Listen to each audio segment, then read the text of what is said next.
Era uma tarde comum de sábado no pequeno campo de terra batida do bairro Vila Nova. O sol escaldante de março castigava os garotos que corriam atrás da bola velha e desgastada, mas nada disso importava. Para aqueles meninos entre 10 e 13 anos, aquele era o momento mais importante da semana. O treino de futebol com o treinador Marcelo Silva, um homem que havia dedicado os últimos 15 anos de sua vida a transformar jovens através do esporte. Mas naquele dia específico, algo estava diferente. Muito diferente. Entre os gritos de alegria e as brincadeiras típicas dos garotos, havia um silêncio perturbador vindo de um dos jogadores. Lucas Ferreira, de apenas 11 anos, estava parado no canto do campo, com os olhos vermelhos e inchados, o uniforme sujo de uma maneira que não parecia ter vindo apenas do treino. Suas mãos tremiam enquanto seguravam a garrafa de água, e seu olhar parecia perdido em algum lugar distante e sombrio. O treinador Marcelo, com seus 42 anos de experiência de vida e um instinto aguçado para perceber quando algo estava errado com seus meninos, notou imediatamente. Ele havia visto Lucas crescer ali naquele campo desde os 7 anos. Conhecia cada expressão daquele rosto, cada movimento, cada sorriso. E aquilo que via agora não era o Lucas que conhecia. Antes de continuar com esta história que vai arrancar lágrimas dos seus olhos e mostrar o verdadeiro poder da empatia e da solidariedade humana, se inscreva no canal e ative o sininho. Você não vai querer perder o desfecho emocionante desta narrativa que prova que às vezes um gesto de bondade pode salvar uma vida inteira. Compartilhe também com seus amigos, porque esta é uma história que precisa ser contada. Marcelo apitou encerrando o aquecimento e chamou os meninos para se aproximarem. Enquanto explicava a atividade seguinte, seus olhos não conseguiam deixar de voltar para Lucas, que permanecia à margem do grupo, cabisbaixo. Algo estava terrivelmente errado, e o treinador sabia que precisava descobrir o que era antes que fosse tarde demais. O treino prosseguiu por mais 30 minutos, mas Lucas mal tocou na bola. Seus companheiros de equipe começaram a perceber também. Rodrigo, seu melhor amigo, tentou animá-lo algumas vezes, mas Lucas apenas balançava a cabeça negativamente e se afastava. Era como se uma sombra pesada tivesse se instalado sobre aquele garoto normalmente tão cheio de vida e energia. Quando Marcelo apitou o fim do treino, os meninos correram para pegar suas mochilas e garrafas de água. A maioria já estava combinando de ir jogar videogame na casa de alguém ou tomar um sorvete na esquina. Mas Lucas permaneceu sentado no banco, abraçando os joelhos, com lágrimas silenciosas escorrendo pelo rosto sujo de terra. Foi então que Marcelo se aproximou e sentou-se ao lado do menino. O silêncio entre eles durou alguns segundos que pareceram eternos. O treinador não sabia exatamente o que dizer, mas sabia que precisava estar ali, presente, mostrando que se importava. Lucas, disse Marcelo suavemente, você sabe que pode confiar em mim, não sabe? Seja lá o que estiver acontecendo, eu estou aqui para ajudar. O garoto levantou os olhos vermelhos e inchados, e o que Marcelo viu naquele olhar o assustou profundamente. Havia medo ali. Um medo intenso e genuíno que nenhuma criança de 11 anos deveria jamais sentir. Treinador, a voz de Lucas saiu trêmula e quase inaudível, eu preciso de ajuda. Eu não aguento mais. Marcelo sentiu o coração acelerar. Todas as suas experiências anteriores, todos os cursos que havia feito sobre proteção infantil e sinais de alerta, todas as conversas com psicólogos e assistentes sociais que trabalhavam com o projeto social do qual fazia parte, tudo isso começou a fazer sentido de uma forma terrível. Me conta, filho. Pode falar sem medo, incentivou o treinador, mantendo a voz calma apesar da tempestade que se formava em seu interior. Lucas respirou fundo, limpou as lágrimas com as costas da mão e começou. Meu pai, ele bateu na minha mãe ontem de novo. Foi muito pior dessa vez. Ela está com o olho roxo e não consegue nem levantar direito. E depois ele veio no meu quarto. O silêncio que se seguiu foi pesado como chumbo. Marcelo precisou de toda sua força para manter a compostura e não explodir em fúria ali mesmo. Ele sabia que naquele momento, mais do que nunca, Lucas precisava de alguém centrado, alguém que o fizesse sentir-se seguro. Ele não me bateu dessa vez, mas gritou tanto. Disse que se eu contasse para alguém o que ele faz com a minha mãe, ele ia me mandar para um abrigo e que eu nunca mais veria minha irmãzinha. Treinador, ela tem só 5 anos. Eu não posso deixá-la sozinha com ele. Lucas soluçou, finalmente deixando todas as emoções transbordarem. Marcelo colocou a mão no ombro do menino, oferecendo o conforto silencioso de sua presença. Sua mente trabalhava rapidamente, processando as informações e formulando um plano. Ele sabia que estava diante de uma situação delicada e potencialmente perigosa, que requeria ação imediata mas também muito cuidado. Lucas, olha para mim, disse Marcelo, esperando até que o garoto erguesse os olhos. Você foi muito corajoso em me contar isso. Muito corajoso mesmo. E eu quero que você saiba uma coisa: nada do que está acontecendo é culpa sua. Nada. Você entende? O menino assentiu fracamente, mas era claro que ainda carregava um peso imenso nos ombros, o peso de se sentir responsável por proteger sua mãe e sua irmãzinha, um fardo que nenhuma criança deveria jamais carregar. Seu pai costuma fazer isso há muito tempo, Marcelo perguntou gentilmente, precisando entender melhor a situação antes de decidir os próximos passos. Lucas assentiu novamente, desta vez com mais firmeza. Desde que eu era pequeno. Mas piorou muito no último ano. Ele perdeu o emprego e começou a beber mais. Agora é quase todo dia. A gente tem medo o tempo todo. Treinador. Minha mãe já tentou ir embora 2 vezes, mas ele sempre encontra a gente e promete que vai mudar. E ela acredita porque ama ele. Mas ele nunca muda. A história de Lucas não era incomum, e isso partia o coração de Marcelo. Como treinador em um bairro periférico da cidade, ele já havia lidado com dezenas de casos de crianças vivendo em lares destruídos pela violência doméstica. Mas cada caso era único, cada criança trazia sua própria dor, e Marcelo nunca se acostumava com aquilo. Sua mãe sabe que você está me contando isso? Perguntou o treinador. Não. Ela ia ficar com medo. Ela sempre diz para a gente não contar para ninguém, que é coisa de família e que as pessoas não vão entender. Mas, treinador, eu estou com tanto medo. Ontem à noite eu ouvi ele dizendo que se ela não parasse de provocá-lo, mas ela não estava fazendo nada. Ele ia fazer algo que ela ia se arrepender para sempre. E o jeito que ele falou foi tão assustador. Marcelo sentiu um calafrio percorrer sua espinha. Ele sabia que situações de violência doméstica podiam escalar rapidamente, e ameaças como aquela não podiam ser ignoradas. A vida de Lucas, de sua mãe e de sua irmãzinha podiam estar em perigo real. Lucas, eu vou te fazer uma pergunta muito importante e preciso que você seja honesto comigo, disse Marcelo, escolhendo cuidadosamente suas palavras. Seu pai já machucou você ou sua irmãzinha fisicamente? Já bateu em vocês? O menino hesitou, e Marcelo viu a batalha interna acontecendo em sua mente, o medo de trair o pai, de causar mais problemas, de ser responsável pelo que pudesse acontecer depois. Ele já me empurrou algumas vezes e me deu uns tapas. Nada muito forte. Na minha irmã ele nunca bateu, mas ela fica apavorada quando ele grita.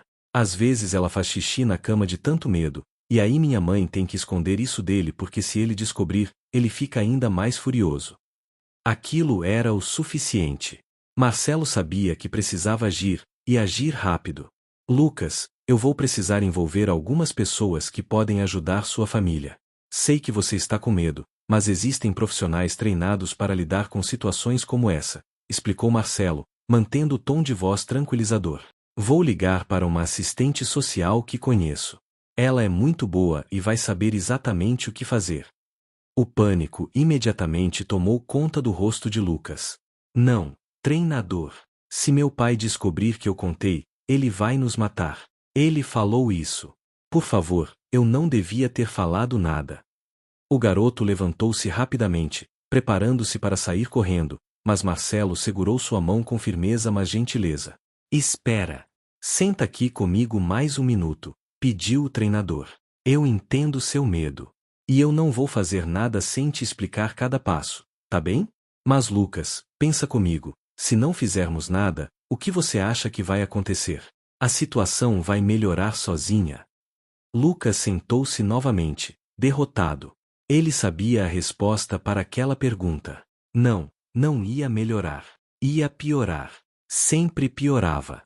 Existe uma lei que protege crianças como você, sua irmã e sua mãe, continuou Marcelo. E eu, como adulto responsável e pessoa que se importa com você, tenho a obrigação legal e moral de garantir sua segurança. Mas vamos fazer isso da maneira certa, com pessoas que sabem o que estão fazendo. O treinador pegou seu celular e mostrou a Lucas. Olha, eu vou ligar para a doutora Marina. Ela trabalha com o conselho tutelar e já me ajudou em outros casos parecidos. Ela é muito compreensiva e vai tratar vocês com respeito. Você pode até falar com ela agora, se quiser. Lucas olhou para o telefone com receio, mas depois de alguns segundos, assentiu lentamente. Ele estava exausto de carregar aquele peso sozinho.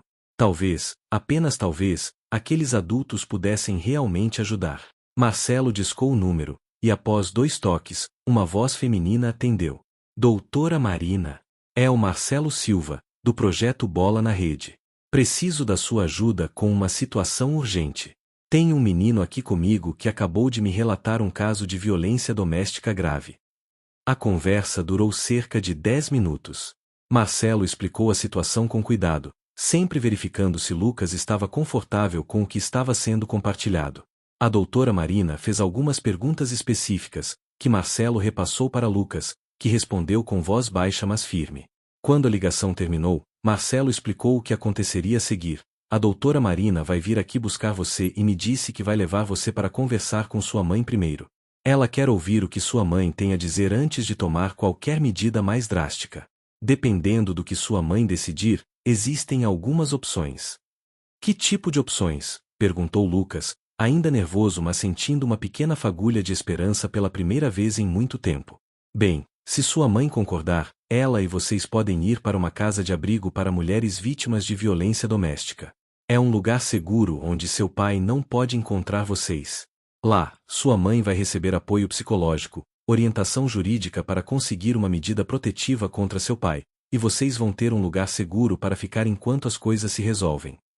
E se ela não quiser ir? Lucas sabia que havia uma grande chance de sua mãe recusar, como já havia feito antes. Marcelo suspirou. Então a doutora Marina vai avaliar se há risco imediato para você e sua irmã. Se houver, ela pode acionar outras medidas legais para garantir a segurança de vocês. Mas vamos torcer para que sua mãe aceite a ajuda, porque essa é sempre a melhor solução, quando a família toda decide, juntos, sair dessa situação. Os 20 minutos seguintes pareceram uma eternidade. Marcelo não deixou Lucas sozinho nem por um segundo. Ele foi buscar 2 copos de suco na cantina improvisada que funcionava ao lado do campo e sentou-se novamente ao lado do menino. Sabe, Lucas, eu queria te contar uma coisa, disse Marcelo, quebrando o silêncio tenso. Quando eu tinha mais ou menos a sua idade, eu também vivi uma situação difícil em casa. Meu pai não era violento como o seu, mas ele bebia muito e quando bebia, simplesmente sumia. Às vezes ficava dias fora. Minha mãe criou eu e meus 2 irmãos praticamente sozinha. Lucas olhou para o treinador com surpresa. Ele nunca imaginaria que o homem forte e confiante à sua frente tivesse passado por algo difícil. E sabe o que me salvou? Continuou Marcelo. Foi o futebol. Teve um treinador, muito parecido com o que eu tento ser hoje, que percebeu que eu estava com dificuldades. Ele conversou comigo, me deu apoio, e até ajudou minha mãe a encontrar um trabalho melhor. Ele me mostrou que havia outras possibilidades, que a vida não precisava ser sempre daquele jeito difícil. E por isso o senhor virou treinador? Perguntou Lucas, genuinamente interessado. Exatamente. Eu prometi a mim mesmo que quando crescesse, ia fazer pelos outros garotos o que aquele treinador fez por mim. Que ia usar o futebol não só para ensinar técnica e tática, mas para ajudar a construir pessoas melhores, mais fortes emocionalmente. E hoje, aqui com você, eu tenho a oportunidade de cumprir essa promessa. Um carro prata parou em frente ao campo. Uma mulher de aproximadamente 40 anos, usando roupas casuais mas profissionais, desceu do veículo e caminhou em direção ao banco onde Marcelo e Lucas estavam sentados. Ela carregava uma pasta pequena e tinha um sorriso gentil no rosto, mas seus olhos revelavam a seriedade de alguém que havia visto muitas situações difíceis em sua carreira. Você deve ser o Lucas, disse ela, estendendo a mão para o menino. Meu nome é Marina Santos. Sou assistente social e conselheira tutelar. O treinador Marcelo me contou um pouco sobre sua situação, mas eu gostaria de ouvir de você, com suas próprias palavras, o que está acontecendo. Tudo bem. Lucas apertou a mão dela timidamente e assentiu. Havia algo na presença daquela mulher que transmitia segurança e competência. Ela não parecia estar com pena dele, nem parecia assustada ou chocada.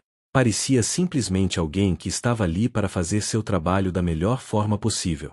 Podemos conversar ali naquele banco, com um pouco mais de privacidade, sugeriu a doutora Marina, apontando para um banco mais afastado, sob a sombra de uma árvore grande. O treinador Marcelo pode vir junto, se você se sentir mais confortável assim. Lucas olhou para Marcelo, que assentiu encorajadoramente. Eu vou com você, disse o treinador.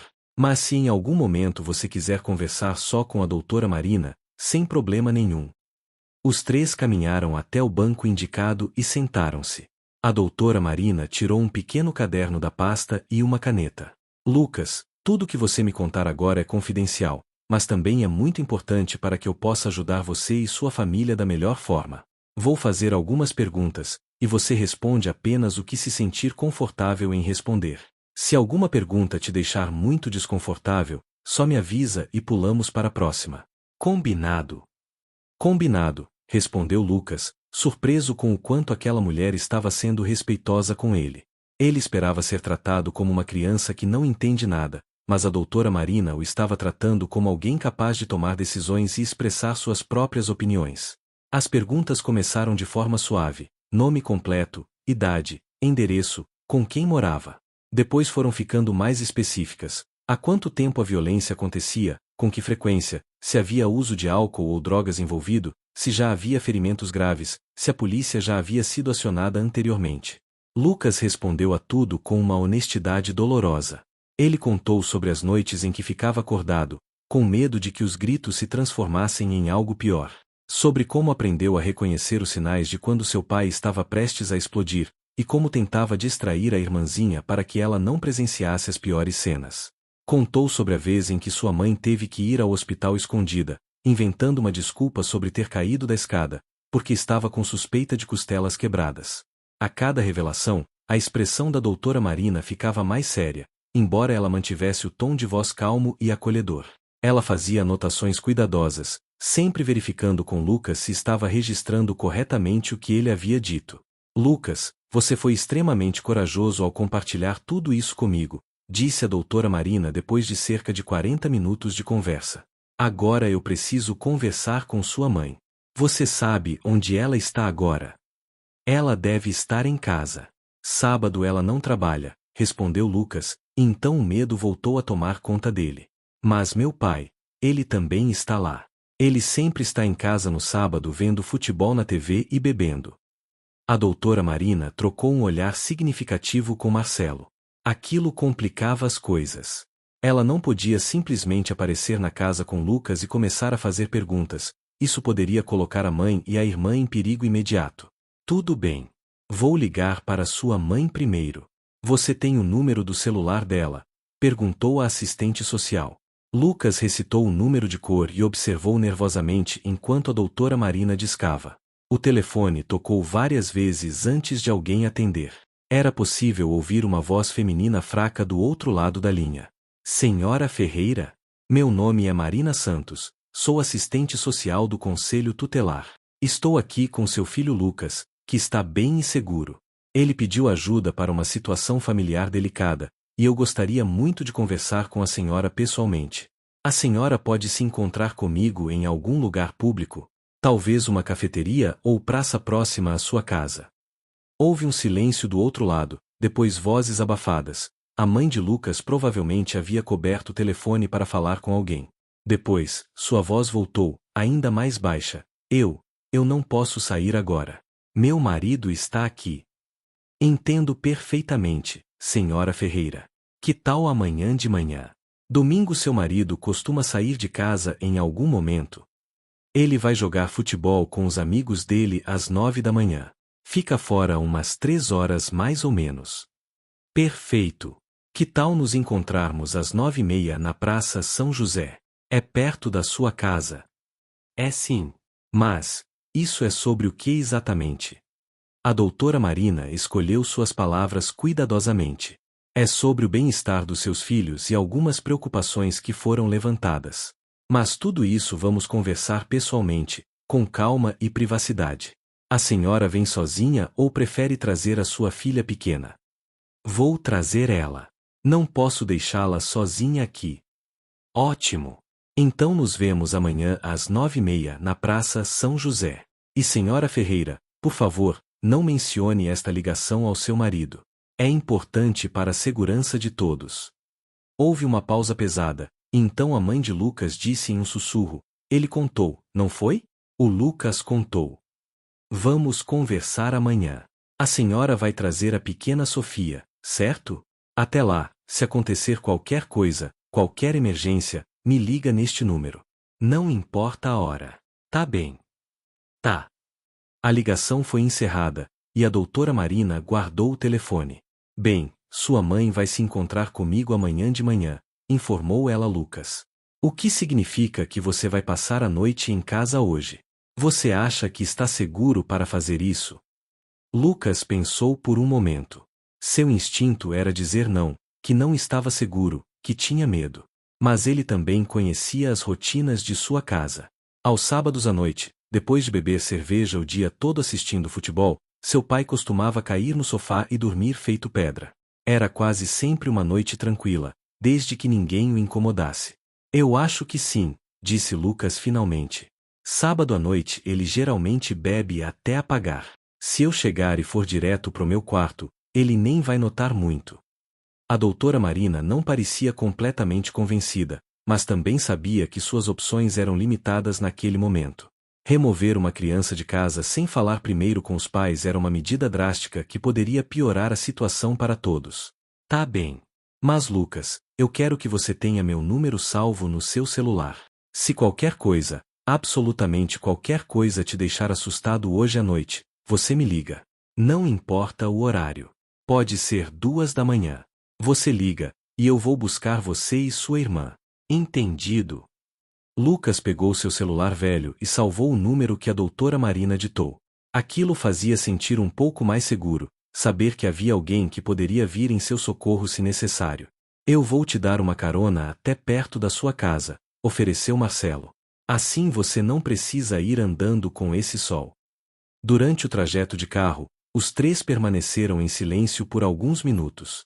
Então Marcelo falou: Lucas, amanhã, depois que a doutora Marina conversar com sua mãe, quero que você me mande uma mensagem me contando como estão as coisas. Não precisa entrar em detalhes se não quiser. Só me diz que você está bem. Pode fazer isso por mim? Posso, treinador. E obrigado por tudo. Não precisa agradecer, garoto. É para isso que eu estou aqui. Quando chegaram a 2 quadras da casa de Lucas, o menino pediu para descer ali mesmo. Ele não queria que ninguém visse o carro estranho parando em frente sua casa e começasse a fazer perguntas. A doutora Marina mais uma vez reiterou que ele deveria ligar se precisasse de qualquer coisa, e Lucas prometeu que sim. Caminhando as 2 quadras até sua casa, Lucas sentiu o peso familiar da ansiedade retornando. Aquele aperto no peito que ele conhecia tão bem, a sensação de estar sempre pisando em ovos, nunca sabendo quando o próximo estrondo viria. Mas desta vez havia algo diferente, uma pequena chama de esperança. Pela primeira vez em anos, havia adultos sabendo o que estava acontecendo, adultos que se importavam e que tinham o poder de fazer alguma coisa. Quando entrou em casa, tudo estava exatamente como ele esperava. Seu pai estava esparramado no sofá, com várias latas de cerveja vazias espalhadas pela mesa de centro, assistindo ao segundo jogo de futebol do dia. Ele mal levantou os olhos quando Lucas passou. Onde você estava? Resmungou o homem. No treino, pai. Como todo sábado, respondeu Lucas, mantendo a voz neutra e continuando em direção ao seu quarto. Foi a única resposta que recebeu. No quarto que dividia com sua irmãzinha, Lucas encontrou Sofia brincando com suas bonecas no chão. Ela levantou os olhos quando ele entrou, e um sorriso iluminou seu rosto. Luca, você voltou. Vem brincar comigo. Lucas sorriu de volta, sentindo uma onda de amor protetor por aquela criaturinha inocente. Ele se sentou no chão ao lado dela e começou a participar da brincadeira, fingindo que os bonecos estavam tendo uma festa de chá. Enquanto brincava, sua mente não parava de trabalhar. Ele pensava no dia seguinte, no encontro entre a doutora Marina e sua mãe. Será que sua mãe finalmente aceitaria sair daquela situação? Será que ela teria coragem de deixar o pai deles, mesmo com todo o medo e as ameaças? A mãe de Lucas apareceu na porta do quarto cerca de 1 hora depois. Ela trazia uma bandeja com o jantar dos dois, arroz, feijão e um pouco de frango. Seu olho direito estava visivelmente roxo, e ela se movia devagar, como se cada movimento causasse dor. Comam aqui no quarto hoje, disse ela baixinho. Seu pai está com dor de cabeça e não quer barulho. Lucas olhou nos olhos de sua mãe e viu ali tanto cansaço, tanta dor acumulada ao longo dos anos. Ele quis abraçá-la, dizer que amanhã tudo poderia mudar, que havia esperança.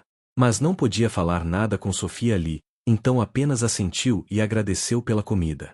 Antes de sair, sua mãe hesitou na porta. Lucas, aquela ligação mais cedo, era sobre? Amanhã, mãe, disse Lucas baixinho. Amanhã a senhora vai entender tudo. Ela o estudou por um longo momento, e Lucas viu o reconhecimento nos olhos dela. Ela sabia. De alguma forma, ela sabia que o filho havia pedido ajuda, havia quebrado o código de silêncio que mantinha aquela família presa naquele ciclo de violência. Para sua surpresa, ela não ficou brava. Não o repreendeu ou disse que ele havia cometido um erro. Em vez disso, ela apenas assentiu levemente e saiu do quarto, fechando a porta atrás de si com cuidado. Aquela noite foi a mais longa da vida de Lucas. Ele mal conseguiu dormir, ficando alerta a cada som da casa. Em algum momento da madrugada, ouviu seu pai levantando-se do sofá, cambaleante, e indo para o quarto que dividia com a mãe. Ouviu a porta se fechar com força, alguns resmungos, e então o silêncio. Às 7 da manhã do domingo, Lucas já estava acordado.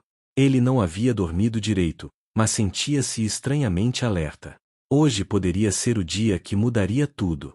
Ou poderia ser apenas mais uma tentativa frustrada, mais uma esperança que seria esmagada pela realidade cruel de sua situação familiar. Sua mãe bateu levemente na porta às 8h30. Lucas, vou sair com a Sofia. Vamos ficar fora algumas horas. Seu pai está dormindo. Tem dinheiro na mesa da cozinha se você quiser comprar alguma coisa para comer. Tá bom, mãe, respondeu Lucas, fingindo estar sonolento. Depois que ela saiu, ele ficou deitado na cama por mais alguns minutos, pensando. Então tomou uma decisão. Levantou-se silenciosamente, vestiu uma roupa limpa, pegou seu celular e saiu de casa com o máximo de cuidado para não fazer barulho. Ele ia até a praça. Ele precisava estar lá quando sua mãe e a doutora Marina conversassem. A caminhada até a Praça São José levou apenas 15 minutos. Era uma manhã linda de domingo, com o sol ainda suave e uma brisa fresca. Famílias passeavam com seus cachorros, crianças brincavam nos balanços, casais de idosos faziam sua caminhada matinal. Tudo parecia tão normal, tão pacífico. Lucas se perguntou quantas daquelas pessoas, por trás de seus sorrisos e aparente tranquilidade, também escondiam segredos dolorosos. Ele viu sua mãe antes que ela o visse. Ela estava sentada em um banco próximo ao chafariz, com Sofia ao seu lado comendo um picolé. Mesmo de longe, era possível ver o roxo ao redor de seu olho, que ela havia tentado cobrir com maquiagem mas sem muito sucesso. Ela usava óculos escuros grandes demais, provavelmente na tentativa de esconder os machucados. Lucas estava prestes a se aproximar quando viu a doutora Marina chegando do outro lado da praça. Ele rapidamente se escondeu atrás de uma árvore grande, de onde poderia observar e ouvir sem ser visto. Algo dentro dele dizia que sua mãe poderia se abrir mais se não soubesse que ele estava ali. Senhora Ferreira, cumprimentou a doutora Marina, estendendo a mão. Obrigada por vir. A mãe de Lucas levantou-se, apertou a mão da assistente social e imediatamente seus olhos se encheram de lágrimas. Eu sabia que esse dia ia chegar, disse ela com voz embargada. Eu sempre soube que não conseguiria esconder para sempre. A doutora Marina sentou-se ao lado dela, enquanto Sofia continuava distraída com seu picolé. Senhora Ferreira, eu não estou aqui para julgá-la. Estou aqui para oferecer ajuda. Para você e para seus filhos. Mas para que eu possa fazer isso, preciso que você seja completamente honesta comigo sobre o que está acontecendo em sua casa. E então, ali naquele banco de praça, com o som das crianças brincando ao fundo e o cheiro de flores do jardim próximo, a mãe de Lucas finalmente contou sua história. Uma história que começou 15 anos atrás, quando ela conheceu Roberto Ferreira em uma festa de amigos. Ele era tão carismático no começo, contou ela, limpando as lágrimas que não paravam de cair. Engraçado, atencioso, me fazia sentir especial. Ninguém nunca tinha me tratado daquele jeito.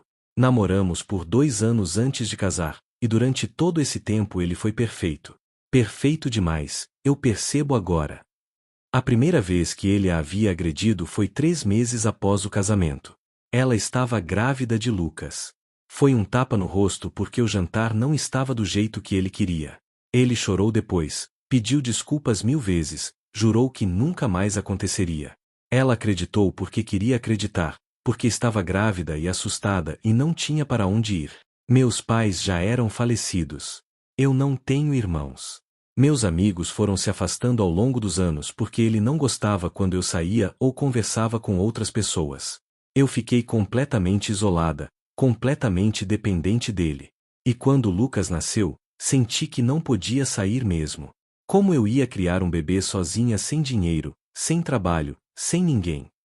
Os anos foram passando, e as agressões foram ficando mais frequentes e mais violentas. Depois que Sofia nasceu, 7 anos atrás, ela tentou sair pela primeira vez. Juntou um pouco de dinheiro às escondidas, fez alguns bicos limpando casas de conhecidos, e alugou um quartinho em uma pensão. Ficaram lá por 3 semanas. Mas ele me encontrou. Não sei como, mas ele me encontrou. Apareceu na porta da pensão às 2 da manhã, completamente bêbado, gritando que ia quebrar a porta se eu não abrisse. Eu abri porque tinha medo que ele acordasse as crianças, que fizesse uma cena e alguém chamasse a polícia e eles levassem meus filhos para um abrigo. Roberto havia caído de joelhos ali mesmo, na frente da pensão, chorando e implorando perdão. Prometeu que ia mudar, que ia parar de beber, que ia procurar ajuda. Disse que sem ela e as crianças ele não era nada, que preferia morrer.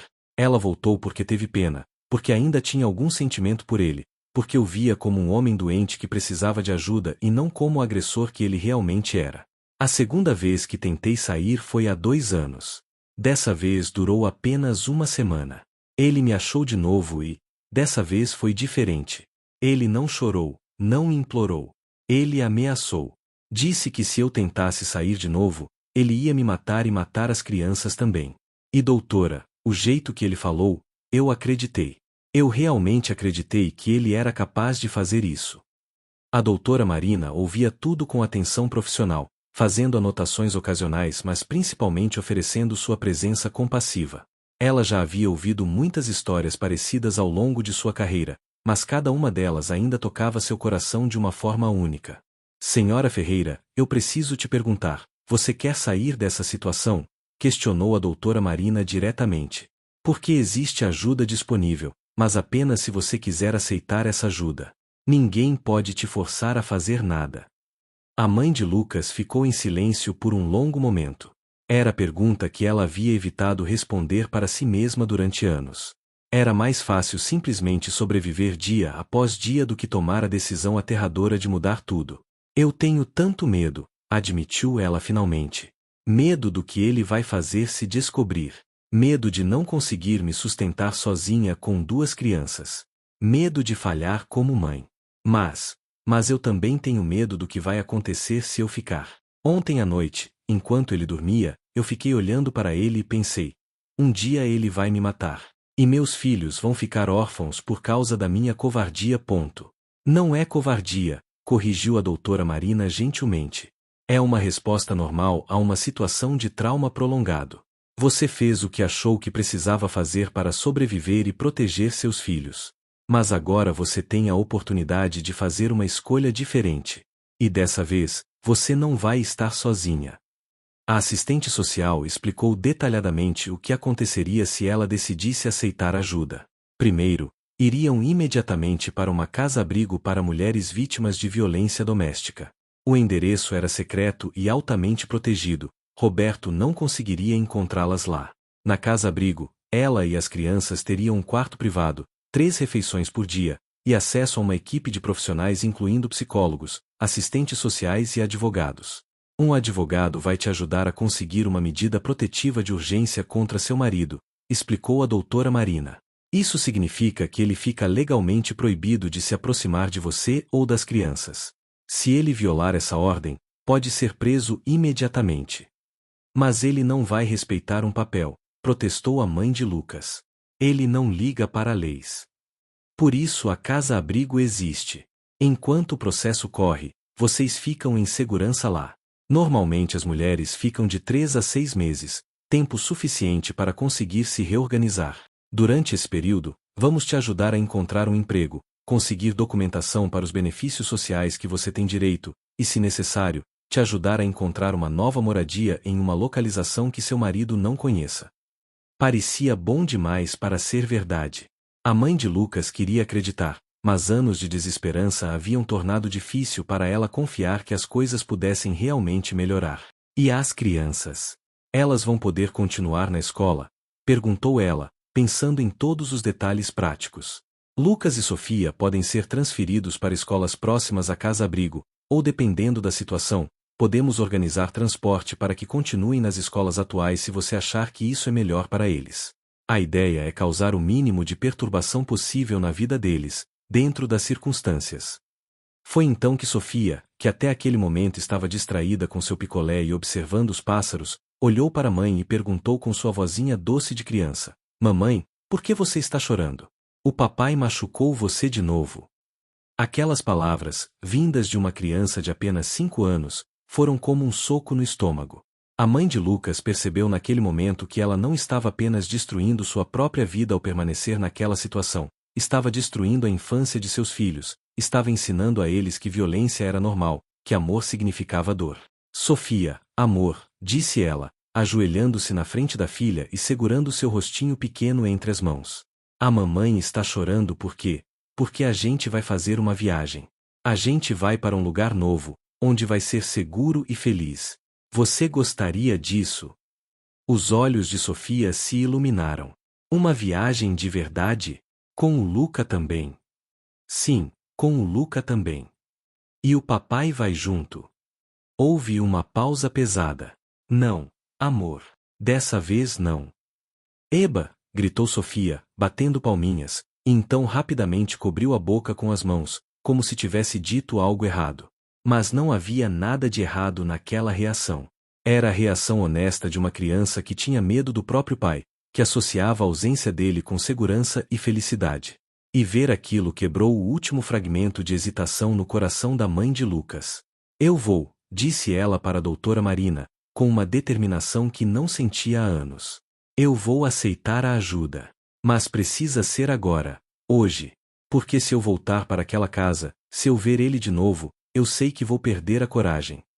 A doutora Marina sorriu, um sorriso genuíno de alívio e satisfação. Nós vamos agora mesmo. Você tem alguma coisa que precisa pegar em casa? Documentos importantes, roupas? Documentos estão todos escondidos em uma caixa embaixo da pia do banheiro. Ele nunca mexe lá. Mas eu não posso voltar para pegar. Se ele acordar e me ver. Tudo bem. Vamos providenciar segundas vias de tudo que for necessário. E quanto a roupas e itens pessoais? A casa-abrigo tem doações de roupas e produtos de higiene para as primeiras semanas, disse a mãe de Lucas. Depois a gente se vira. O importante é sair agora. Foi nesse momento que Lucas saiu de trás da árvore. Ele não conseguiu mais ficar escondido. As lágrimas corriam livremente pelo seu rosto enquanto caminhava em direção à sua mãe. Luca! Exclamou sua mãe, surpresa e emocionada ao mesmo tempo. O que você está fazendo aqui? Eu precisava estar aqui, mãe. Eu precisava saber que você ia aceitar a ajuda, disse Lucas, abraçando-a com força. Eu estava com tanto medo que você fosse dizer não. Mãe e filho ficaram abraçados por um longo momento, chorando juntos, liberando anos de dor e medo acumulados. Sofia se juntou ao abraço, sem entender completamente o que estava acontecendo, mas sentindo que era algo importante. A doutora Marina deu a eles alguns minutos para aquele momento familiar antes de intervir gentilmente. Precisamos ir. Quanto mais tempo passarmos aqui, maior o risco de alguém que conhece vocês ver e comentar com seu marido. Eles caminharam até o carro da doutora Marina, estacionado a algumas quadras dali. Durante o trajeto, a mãe de Lucas segurava firme a mão de seus 2 filhos, como se tivesse medo de que se o soltasse, toda aquela realidade desapareceria como um sonho. O trajeto até a casa-abrigo levou cerca de 40 minutos. Eles saíram do bairro onde moravam e foram para uma região completamente diferente da cidade, um lugar que a família não conhecia e onde era improvável que encontrassem conhecidos. A casa-abrigo era um sobrado grande e bem conservado, pintado de amarelo claro, com um jardim na frente que parecia bem cuidado. De fora, não parecia nada com um abrigo, parecia apenas uma casa de família grande e acolhedora. E era exatamente essa a intenção. Uma mulher de aproximadamente 50 anos, com cabelos grisalhos presos em um coque e um sorriso caloroso, abriu a porta. Bem-vindos, disse ela. Meu nome é Dona Carmen, e eu gerencio esta casa. Vocês devem estar cansados dessa jornada. Venham, entrem. O interior da casa era simples mas acolhedor. Havia uma sala de estar grande com sofás confortáveis, uma TV, prateleiras cheias de livros e jogos. Podia-se ouvir vozes de crianças brincando em algum lugar da casa, e cheiro de almoço sendo preparado vinha da cozinha. No momento temos 6 famílias residindo conosco, explicou Dona Carmen enquanto os guiava pela casa. Cada família tem seu próprio quarto privado. As áreas comuns, sala, cozinha, lavanderia, são compartilhadas. Temos horários para as refeições, mas são flexíveis. A regra mais importante aqui é o respeito mútuo e a confidencialidade. Ninguém deve perguntar detalhes sobre a história das outras, e ninguém deve revelar a localização desta casa para absolutamente ninguém. Ela os levou até um quarto no segundo andar. Era pequeno mas limpo e agradável, com uma cama de casal, um beliche, um guarda-roupa, uma escrivaninha pequena e até alguns brinquedos em uma caixa no canto. Este será o quarto de vocês pelo tempo que precisarem ficar, disse Dona Carmen. O banheiro é compartilhado com outra família, fica ali no corredor. Deixo vocês se instalarem. O almoço será servido em 1 hora. Qualquer coisa que precisarem, é só me chamar. Quando ficaram sozinhos no quarto, os 3 ficaram parados no meio do espaço, quase sem acreditar que aquilo estava realmente acontecendo. Sofia foi a primeira a reagir, correndo até a caixa de brinquedos e começando a explorar seu conteúdo com a empolgação natural de uma criança. Mãe, disse Lucas, sentando-se na cama ao lado dela. Você fez a coisa certa. Eu sei que está com medo, mas você fez a coisa certa. Ela passou o braço pelos ombros do filho, puxando-o para perto. Eu devia ter feito isso há muito tempo. Devia ter te protegido melhor. Protegido vocês 2. Você sempre nos protegeu da melhor forma que conseguia, respondeu Lucas com uma sabedoria muito além de seus 11 anos. Mas agora a gente pode se proteger de verdade. A gente vai ficar bem, mãe. Pela primeira vez em muito tempo, a gente realmente vai ficar bem. Nos dias que se seguiram, a vida na casa-abrigo provou ser um ajuste difícil mas necessário. A mãe de Lucas tinha pesadelos frequentes e acordava várias vezes durante a noite em pânico, achando que ouvia a voz de Roberto. Mas aos poucos, cercada pelo apoio constante da equipe da casa e das outras mulheres que passavam por situações semelhantes, ela começou a se acalmar. Lucas e Sofia foram matriculados em uma escola próxima. No início, Lucas teve dificuldade em se ajustar. Ele tinha medo de fazer amigos, medo de contar onde estava morando, medo de que de alguma forma seu pai descobrisse.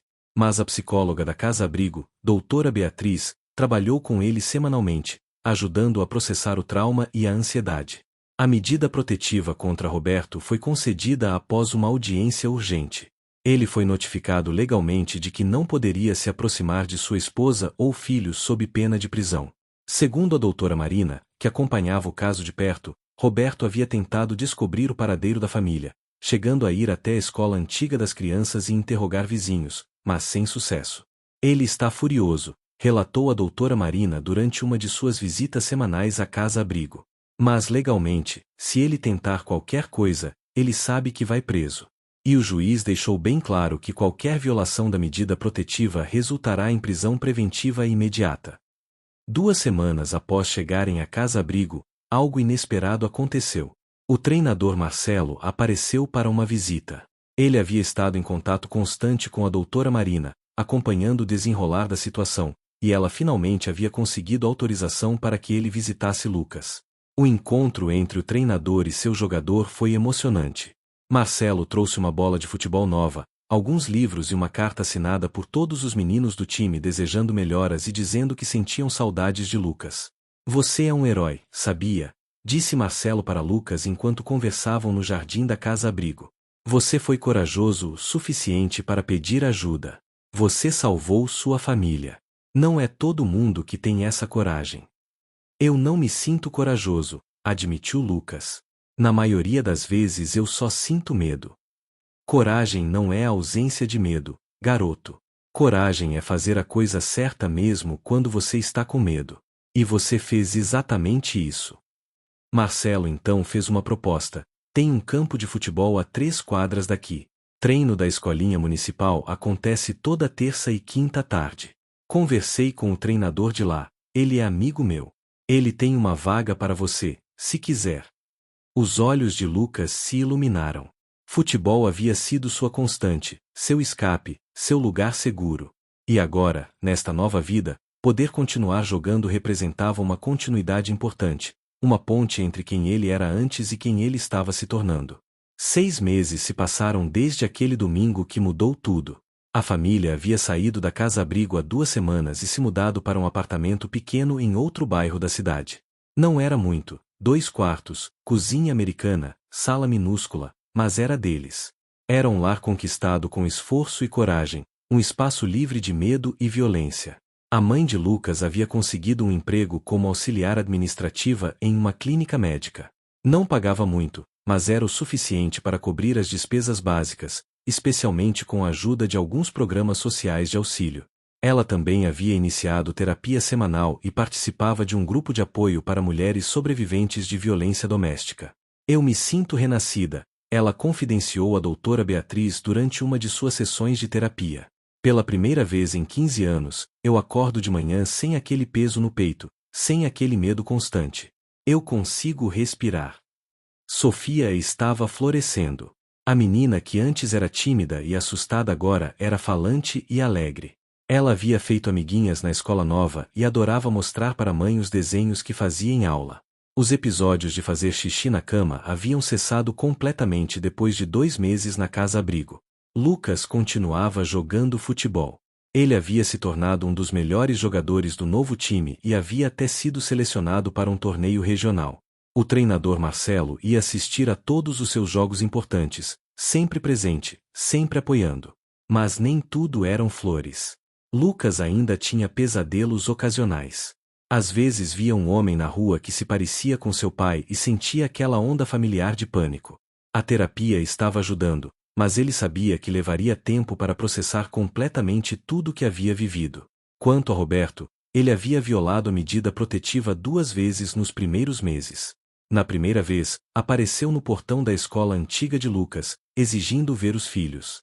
Alguém chamou a polícia e ele foi preso por 48 horas. Na segunda vez, descobriu onde a esposa estava trabalhando e foi até lá. Desta vez, a prisão foi por 15 dias e ele foi advertido de que uma terceira violação resultaria em prisão mais longa. Após isso, ele finalmente pareceu entender que não havia volta.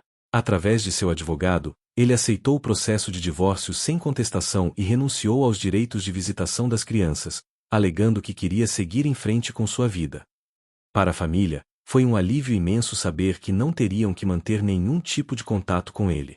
Em uma tarde de sábado, 6 meses e 3 semanas após o dia que mudou tudo, a família estava reunida na pequena sala do apartamento. Lucas fazia dever de casa na mesa, Sofia desenhava no chão, e a mãe preparava o jantar na cozinha. Era uma cena absolutamente comum, absolutamente normal. E era exatamente essa normalidade que representava a maior vitória. A campainha tocou, e quando a mãe abriu a porta, lá estava o treinador Marcelo com uma caixa grande nas mãos e um sorriso no rosto. Eu trouxe pizza para comemorar, anunciou ele. Soube que Lucas foi selecionado para o time titular do torneio regional. Isso merece uma celebração. Eles jantaram juntos, rindo e conversando. Marcelo contou histórias engraçadas dos outros meninos do time original de Lucas, e Sofia mostrou animadamente todos os seus desenhos mais recentes. Era quase como ter uma refeição em família normal, algo que Lucas e Sofia nunca haviam realmente experimentado antes. Mais tarde, quando Sofia já estava dormindo e a mãe de Lucas lavava a louça na cozinha, Marcelo e Lucas saíram para a pequena varanda do apartamento. Você sabe o que vai ser quando crescer? Perguntou Marcelo, olhando para as luzes da cidade.